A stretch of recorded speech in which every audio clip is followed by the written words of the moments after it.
जय श्री कृष्णा। राधे राधे। आज मंगलवार का दिन है और मंगलवार का दिन बजरंग बली हनुमान जी को समर्पित होता है। मंगल ग्रह 9 ग्रहों में एक हैं, जिन्हें अगारक और कुजा नाम से भी जाना जाता है। मंगल देव को पृथ्वी देवी का पुत्र माना जाता है। वे शक्ति, वीरता और साहस के प्रतीक हैं और मंगलवार का दिन बजरंग बली हनुमान जी को भी समर्पित है। तो आइए श्रोताओं, हम सभी सुनते हैं मंगलवार व्रत की संपूर्ण कथाएं। गणेश पुराण के अनुसार एक बार हिरण्याक्ष के बड़े भाई ने पृथ्वी देवी का अपहरण कर लिया था। पृथ्वी देवी को उसे छुड़ाने के लिए भगवान ने वाहरा रूप धारण किया। भगवान ने हिरण्याक्ष का वध किया और पृथ्वी देवी को बचाया। उस समय पृथ्वी देवी भगवान से बहुत प्रसन्न हुई और उनसे विवाह करना चाहती थी। वाहरा अवतार के समय भगवान का प्रकाश आकाश में हजारों सूर्यों के समान था, जो ऐसनीय था। तब भगवान में पृथ्वी देवी की इच्छा पूर्ण करने के लिए अपने सुंदर और मूल रूप में उन्हें दर्शन दिए। तब उनका विवाह हुआ और वे 1 वर्ष तक अकेले रहे। तब उनके पुत्र के रूप में मंगल देव का जन्म हुआ। शिव पुराण के अनुसार एक बार भगवान शिव कैलाश पर्वत पर ध्यान में लीन थे। तभी उनके माथे से पसीने की 3 बूंदें निकली और धरती पर जा गिरी। उन बूंदों में से एक अत्यंत सुंदर शिशु प्रकट हुआ, जिसका रंग लालिमा लिए हुए था, जिसकी 4 भुजाएं थी। भगवान शिव ने बालक का पालन पोषण करने के लिए पृथ्वी देवी भूमि को सौंप दिया। बालक का नाम भौम रखा गया, क्योंकि उसका पालन पोषण और परवरिश भूमि देवी यानी धरती माता द्वारा हुई थी। जब भौम बड़े हुए तो वे काशी गए और भगवान शिव को प्रसन्न करने के लिए कठिन तपस्या की। भगवान शिव ने उन्हें आशीर्वाद देते हुए मंगल लोक प्रदान किया, जो शुक्राग्रह से भी अधिक श्रेष्ठ था। इसी भौम को सौर मंडल में मंगल ग्रह के नाम से भी जाना जाता है। मंगल देव की 4 भुजाएं हैं और वे त्रिशूल और गदा हथियार के रूप में धारण करते हैं। ये लाल आभूषण धारण करते हैं। मंगल देव की पूजा करने से त्वचा संबंधी रोग, ऋण और गरीबी से मुक्ति मिलती है। भगवान मंगल का रत्न मूंगा है और उनका दिन मंगलवार है और ये दक्षिण दिशा के संरक्षक है। मंगलवार के व्रत की कथा के अनुसार एक समय की बात है, एक बूढ़ी औरत रहती थी। वह हर मंगलवार को व्रत रखा करती और उन्हें हर तरह की सुख समृद्धि प्राप्त थी। उनकी बहू उन्हें हर मंगलवार को 4 रोटियां देती। तब वे रोटियां लेकर हनुमान जी के मंदिर में जाती और वहां 2 रोटियां अर्पित करती। बाकी 2 रोटियां वे खुद खा लेती और तृप्त हो जाया करती। एक बार बहू ने अपने बच्चों को दादी के पीछे पीछे चलने को और वे क्या करती हैं इस बात पर नजर रखने के लिए कहा। मंगलवार का दिन आने पर बूढ़ी महिला ने 4 रोटियां हाथ में ली और वे बजरंगबली हनुमान जी के मंदिर में जाने लगी। उनके पीछे पीछे उनके पोते चल रहे थे और जब पोतों ने देखा कि दादी ने भगवान हनुमान जी को 2 रोटियां अर्पित की हैं और शेष 2 रोटियों से अपना व्रत खोला, तब उन्होंने घर आकर अपनी माँ को ये बात बताई।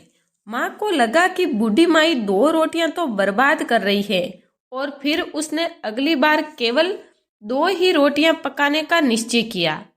अगले मंगलवार को बहू ने उन्हें 4 की बजाय केवल 2 ही रोटियां दी। तब बूढ़ी माई हनुमान जी के मंदिर में गई और हनुमान जी को 1 रोटी अर्पित करके शेष 1 रोटी से अपना व्रत खोला।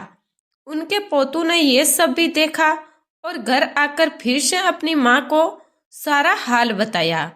अब उन बालकों की माँ को लगा कि बूढ़ी माई तो 1 रोटी बर्बाद कर रही है, अगली बार मैं इनको केवल 1 ही रोटी दूंगी।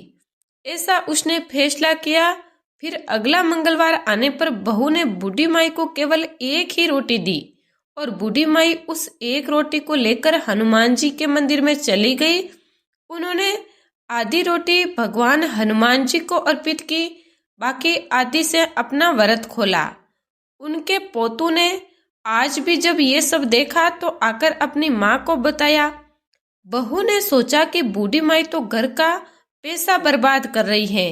अब उसने फैसला किया कि वे अगले मंगलवार को उन्हें कोई रोटी नहीं देगी। उधर वे बूढ़ी माई अगले मंगलवार बिना रोटी लिए खाली हाथ बजरंगबली हनुमान जी के मंदिर में गई। आज उनके पास उन्हें अर्पित करने के लिए कुछ भी नहीं था। तब बजरंगबली हनुमान जी एक छोटे से बालक के रूप में उनके सामने प्रकट हुए और बोले, बूढ़िया माई क्या लाई हो? तब बूढ़ी माई ने उस बालक को पूरी कहानी सुनाई। बालक ने कहा, माई आप इस मंदिर के पीछे अपनी एक कुटिया क्यों नहीं बना लेती और मुझे आप अपना पुत्र मान लीजिए। मैं आपके भोजन का प्रबंध कर दिया करूंगा। ऐसे परिवार में रहने का क्या लाभ जो अपने बुजुर्गों की देखभाल नहीं करता। बूढ़ी माई उस बालक की बात मान गई और झोपड़ी बनाकर वहीं पर रहने लगी। हर रोज वे छोटा बालक उनके लिए एक जग भरकर दूध और चीनी मक्खन मिला हुआ चूरमा लाता था। अब बूढ़ी माई का जीवन बहुत सुखमय और शांति भरा था। बूढ़ी माई अब भी प्रत्येक मंगलवार बजरंगबली हनुमान जी की पूजा करके उन्हें भोग लगाकर ही अपना व्रत खोला करती। उधर उनकी बहू दिन प्रतिदिन गरीब होती जा रही थी। गरीबी के कारण घर में बिना वजह झगड़े होने लगे, यहाँ तक कि उनके पास खाने को भी बहुत कम बचा था। एक दिन उसने अपने बच्चों से कहा कि जाओ अपनी दादी के पास जाओ और देखो कि वे क्या करती हैं। बच्चे अपनी दादी के घर गए तो बूढ़ी माई ने उनका स्वागत किया।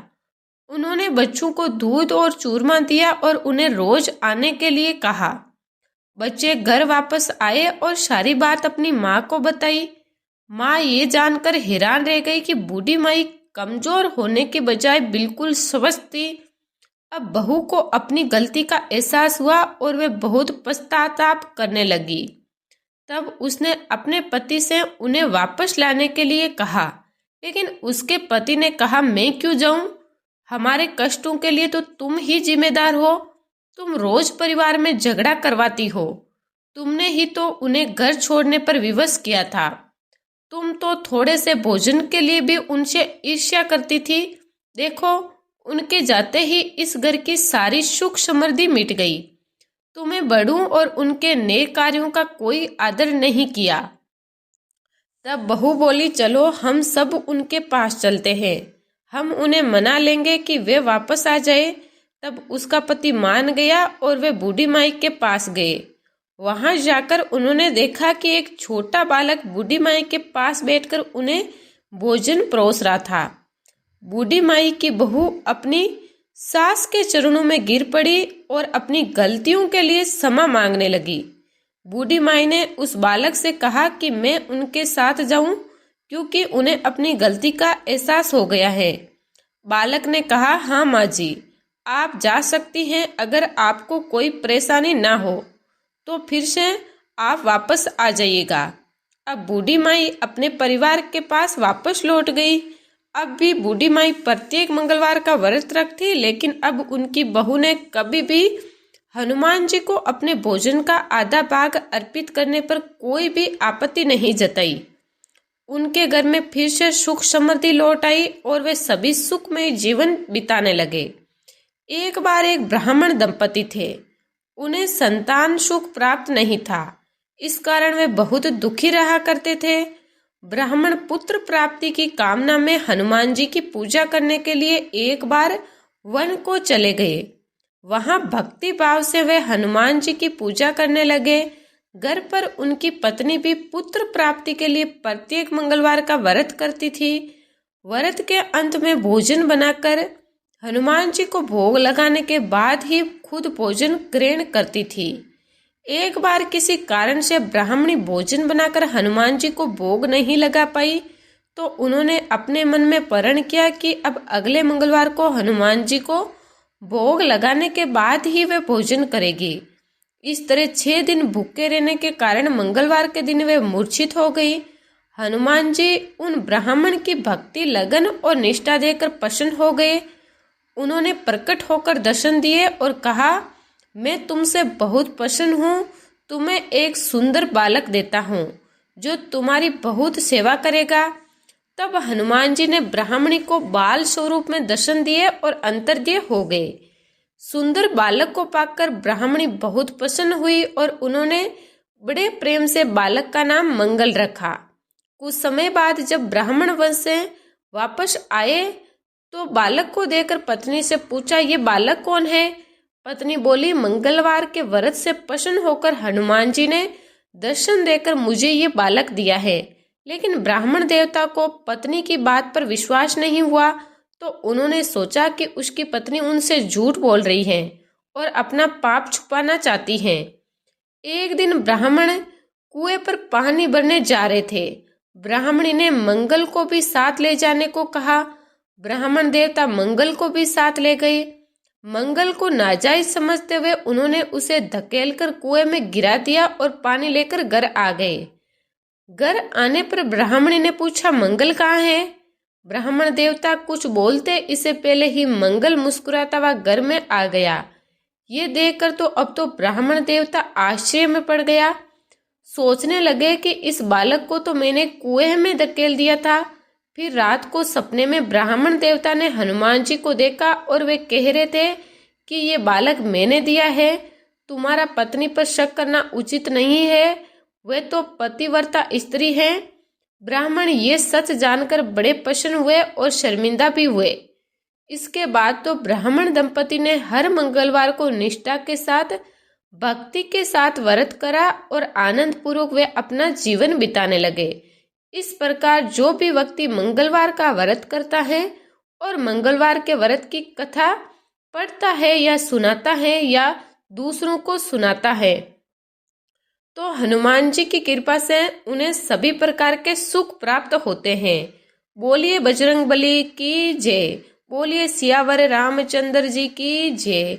अगर आपको आज की ये कथा पसंद आई हो तो वीडियो को लाइक करें, चैनल को सब्सक्राइब करें और कमेंट में ओम नमो हनुमते जरूर लिखें।